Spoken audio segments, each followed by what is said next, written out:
Your biceps are finally popping. Your pump looks insane in the mirror. But the second you throw on a t-shirt, game over. All your gains suddenly disappear, leaving you with those hanging noodles you call forearms. You look like you've never lifted a day in your life. And it gets worse. You can have monster back muscles, but if your hands open up and your grip dies before the second set even starts, your back will stay small forever.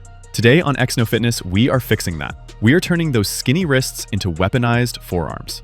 Let's start with the hard truth. You've been told that skinny wrists are a genetic curse. You look at that bone, you see how thin it is, and you think you'll never look truly big. You cannot grow your actual wrist bones. It's just bone, tendon, and skin.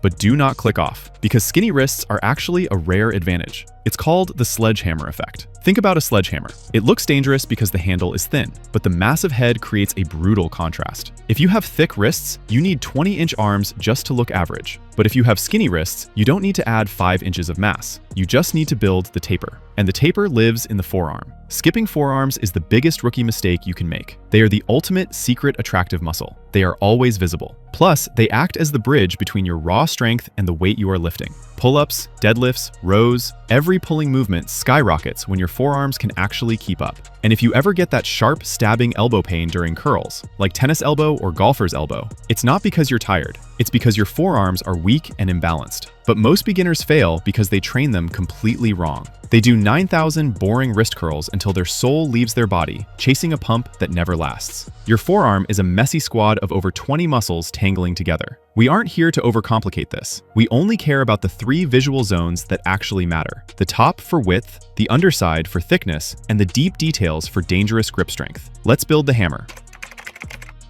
We need to build the mountain peak. This is the Brachioradialis. If you look at your arm from the front, this is the slope that connects your elbow to your wrist. If this is flat, your arm looks like a stick. This single muscle has the highest growth potential and does 90% of the work for aesthetics. To grow this with weights, do pronated reverse curls. Most people wrap their thumb around the bar. Don't do that. Go thumbless. This forces the forearm to cup the weight and takes the bicep completely out of the equation. Lift fast, but fight gravity on the way down for 3 seconds. If you train calisthenics, you need the towel hang or towel pull-up. Throw a thick towel over a pull-up bar, grab both ends tight, and pull. Because the grip is completely vertical and unstable, your brachioradialis has to fire at 100% capacity just to keep you from shaking.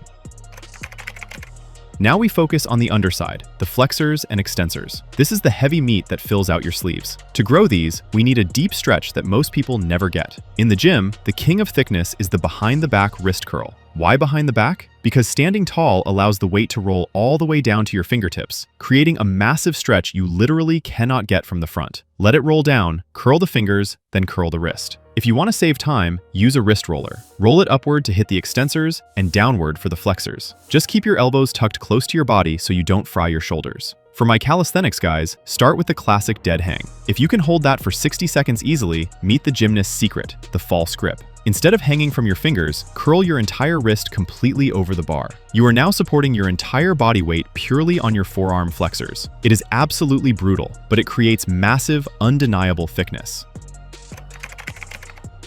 We have the size. Now we need that dense, veiny steel cable look that makes your veins pop like a roadmap. We get this by attacking the intricate muscles deep inside the hands. Move 1. Fingertip push-ups. This unlocks your inner Bruce Lee. It builds insane density in the tendons and gives you ridiculous wrist control. Keep your fingers tight and press from the tips, not the pads. If it's too hard, drop to your knees. No excuses. Move 2. The rice bucket. It's old school and still undefeated. Shove your hands deep into a bucket of rice. Open, close, twist, claw, and dig like you're looking for buried treasure.